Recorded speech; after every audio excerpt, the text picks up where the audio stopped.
Hello guys, नमस्कार साथी। आप सभी को आज के क्लास में जो बताने वाले हैं हिंदी का मोस्ट इम्पोर्टेंट क्वेश्चन, जो कि क्लास 10th का एग्ज़ाम के लिए मोस्ट इम्पोर्टेंट क्वेश्चन है। ठीक है ना। तो चलिए हमारे साथ ध्यान देंगे, बहुत बेहतरीन तरीक़ा से बताने वाले हैं, जो कि आज चैप्टर 7 यानी 7 है, जो कि आज जो ठेस के बारे में बताएंगे। किसके बारे में? ठेस के बारे में। तो ठेस लगने से बुद्धि बढ़ता है ना, तो वही ठेस आज जो चैप्टर जो हम बताने वाले हैं, जो कि आज ठेस का बहुत बेहतरीन तरीक़ा से जो भी क्वेश्चन एग्ज़ाम में पूछा हुआ क्वेश्चन है, वही क्वेश्चन को आप लोगों को बीच अभी बनाने की बहुत बेहतरीन तरीक़ा से चेष्टा आप रखेंगे और बताएंगे बहुत बेहतरीन तरीक़ा से। तो चलिए स्टार्ट करते हैं आप लोगों को बीच बहुत बेहतरीन तरीक़ा से। तो साथ ही साथ ऐसा वीडियो पाने के लिए हमारे साथ कंटिन्यू जुड़े रहें और कंटिन्यू इसे बने रहें और कंटिन्यू इसे शेयर करते रहें। तो चलिए स्टार्ट करते हैं। तो चलिए आज बताते हैं कि पंचानंद चौधरी चौधरी किस टोली के थे। मोस्ट इम्पोर्टेंट क्वेश्चन है, ध्यान दीजिएगा और हमारे साथ कंटिन्यू बने रहिएगा। ठीक है ना। तो पंचानंद जो चौधरी जो थे ना, किस टोली के थे, यानी एक जो टोली होते हैं यानी एक टोला होते हैं ना। उसी तरह आप लोगों को बीच बहुत बेहतरीन तरीक़ा से आपको ऑप्शन में दिया हुआ है। आप 4 ऑप्शन से 4 में से एक को आप चूज कर सकते हैं। ठीक है ना। तो आप बताइएगा तो कौन सा टोली के थे, यानी ब्राह्मण टोली का है। किसको? ब्राह्मण टोली का है। कहाँ के? ब्राह्मण टोली के। तो ब्राह्मण टोली आपको किस ऑप्शन में सही नज़र आ रहा है? तो एक के सी ऑप्शन फाइनली आंसर हो जाएगा। ठीक। चलिए सेकंड नंबर क्वेश्चन पे ध्यान दीजिएगा हमारे साथ कि क्वेश्चन जो है ठेस कहानी में, यानी ठेस कहानी में किस दिन चिक की पहली पांति यानी पांति में 7 तारे जगमगा उठे 7 रंगे के। ठीक है ना। तो हमारे साथ बने रहिए। पहले दिन, दूसरे दिन, तीसरे दिन, चौथे दिन। तो आप बताइएगा मोस्ट इम्पोर्टेंट क्वेश्चन जो है। तो दूसरे दिन क्या हुआ था? दूसरे दिन इसका जो मतलब ये हो गया। ठीक है ना। चलिए, शीर्षण को बुलाने से पहले लेखक किससे पूछ लेते थे, यानी लेखक का कहना है कि शीर्षण को बुलाने से पहले लेखक किससे पूछ लेते थे। 2021 में पूछा हुआ क्वेश्चन है।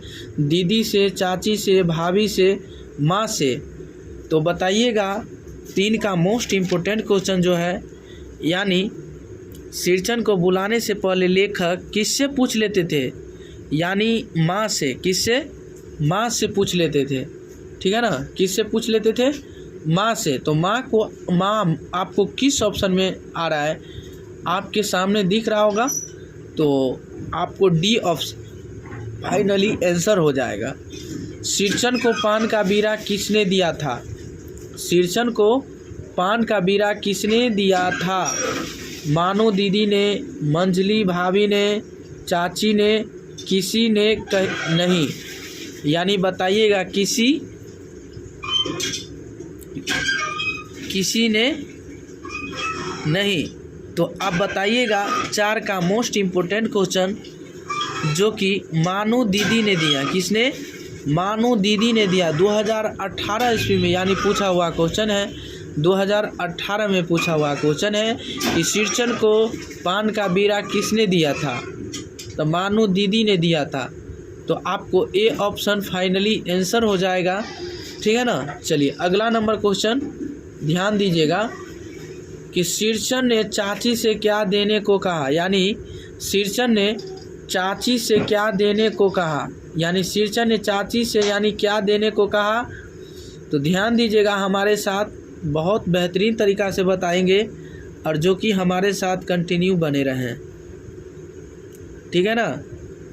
तो गम कौआ यानी गमकौआ जादर, क्या है? गमकौआ जादर दिया, ठीक है ना? क्या दिया? गमकौआ, याद रखिएगा ना, गमकौआ, ठीक है ना? चलिए, ठेस कहानी कैसी, यानी ठेस यानी कैसी कहानी है, यानी ठेस यानी कैसी कहानी है, आंचलिक है, शहरी है, विदेशी है, आधुनिक है। तो आप बताइएगा कि ठेस कहानी यानी ठेस कैसी कहानी है, तो बताइएगा आंचलिक यानी आंचलिक कहानी है। क्या है? आंचलिक यानी आंचलिक कहानी है। 6 के ए ऑप्शन फाइनली आंसर हो जाएगा। क्या हो जाएगा? आंचलिक कहानी हो जाएगा, ठीक है। चलिए बताते हैं 7 नंबर क्वेश्चन कि ठेस कहानी के लेखक हैं, यानी ठेस कहानी के लेखक है प्रेमचंद, फणीश्वर नाथ रेणु, रामवृक्ष बेनीपुरी, बेढब बनारसी। तो बताइएगा ठेस कहानी का यानी कौन है, यानी ठेस कहानी के लेखक कौन है? ठेस कहानी के लेखक जो है ना फणीश्वर नाथ रेणु है। कौन है? फणीश्वर नाथ रेणु है। ठेस कहानी का लेखक कौन है? फणीश्वर नाथ रेणु। ठेस कहानी का रचनाकार कौन है? फणीश्वर नाथ रेणु, ठीक है। ठेस कहानी का रचनाकार कौन है, यानी लेखक फणीश्वर नाथ रेणु है। चलो अगला नंबर क्वेश्चन पे ध्यान दीजिएगा, मोस्ट इम्पोर्टेंट क्वेश्चन, यानी ध्यान दीजिएगा,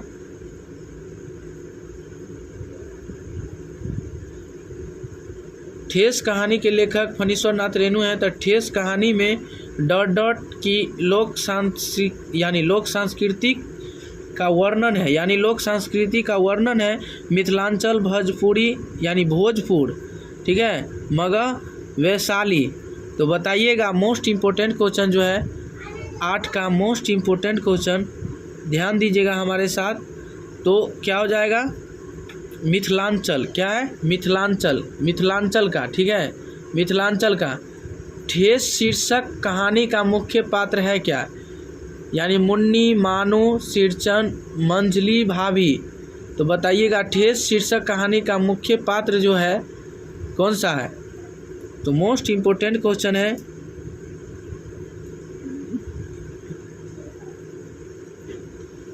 बताइएगा।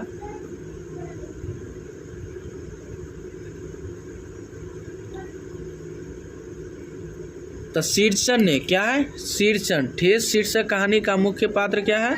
सिरचन। तो 9 के सी आपको फाइनली आंसर हो जाएगा, सिरचन। सिरचन को लोग डॉट समझते हैं क्या, यानी सिरचन को लोग समझते हैं डॉट क्या है, यानी कुशल कारीगरी यानी कारीगर, नेता, चठोर, बेईमान यानी बेईमान है। क्या है? बेईमान। तो आप बताइएगा 10 का मोस्ट इम्पोर्टेंट क्वेश्चन, जो कि हमारे साथ कंटिन्यू बने रहें और कंटिन्यू हमारे साथ आप लोग कंटिन्यू बने रहें, ठीक है। तो बताइएगा चठोर समझते थे, क्या समझते थे? सिरचन को चठोर। तो उम्मीद करते हैं कि मेरे प्यारे दोस्त और भाई और बंधु आप लोग को बीच बहुत अच्छा लगा होगा। तो आप लोग इसे सब्सक्राइब कीजिए, लाइक कीजिए, कमेंट कीजिए, शेयर कीजिए। और तो चलिए आज की क्लास में इतना ही, तब तक के लिए बने रहिए, अगले वीडियो में फिर मिलेंगे।